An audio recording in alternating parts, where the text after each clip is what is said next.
Let us now look at the Excel template for Flipkart payment reconciliation.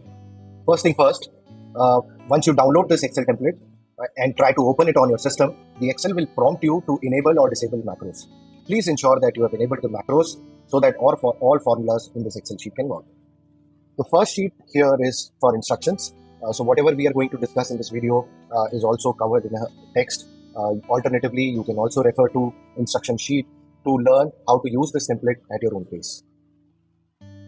The second sheet is order details and returns. Here you are required to enter all the dispatch information and the returns that you have received at your warehouse. How can we enter this? We can get this information from the seller panel as well. By going to seller panel, active orders, pending handover, and downloading order list. Why are we using the order list from the pending handover tab? Because these are self-validated dispatch information that you have actually shipped from your warehouses. By using this piece of order dispatch information, we ensure that every order is being tracked for the payment. Let me open this order details and see what all information it has. So it has order ID, item ID, SKU, quantity, selling price, and all the information that we require to run a reconciliation. Let me come back to Excel template and check what all information we need to enter here under payment reconciliation template. So ordered on, which is order date is the first column, then is order item ID, SKU, price, tags, and so on. It is only required that you enter order ID and item ID information here to do reconciliation. To save time, we will just enter order ID and item ID from order CSV that we just downloaded. So I've copied item ID and order ID and entered here. Here, under the return details, all the returns that you receive at your warehouse, you can find them here by entering an order ID and say, for example, if this is a return you have received, you can enter a remark such as yes here and enter the type of return, which could be RTO or customer. So in this case, I have entered two sample return details here, one of which is RTO and other is customer returns. Now that we have entered order details, let me check what other details are required to do the reconciliation. The second sheet is payment details. We can also retrieve this information from seller panel. Let me go to Flipkart again and go to report center, request new report, payments reports. Under payments report, we see settled transaction. Now this is the report that contains the details of all payments which have actually been credited to your bank account. Now all the reconciliation is performed based on actual payment received in your bank account. We can select a date range here and generate a payment report. I have already generated a report, so let me download this report. Once the download is completed, let me now open this payment file and see what all payment details it has.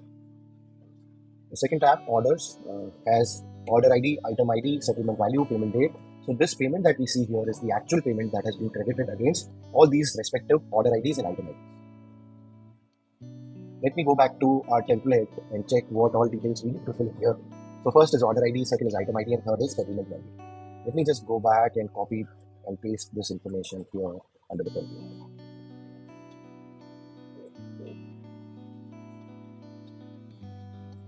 Now that we have also entered the payment details, let us move to the final sheet, which is the reconciliation sheet. Now you see a button here which says click here to refresh and reconcile data. So every time you enter new order details or payment details, you are required to click on this button to ensure that complete reconciliation is done. I'll click on this button and see that reconciliation is complete. Now you also see the return remark here, the order IDs. If you enter SKU price information and dimension information here, that's all such information will also be displayed here. Now through this, you can check if, see, for this order ID, there is a negative payment and there is no return. So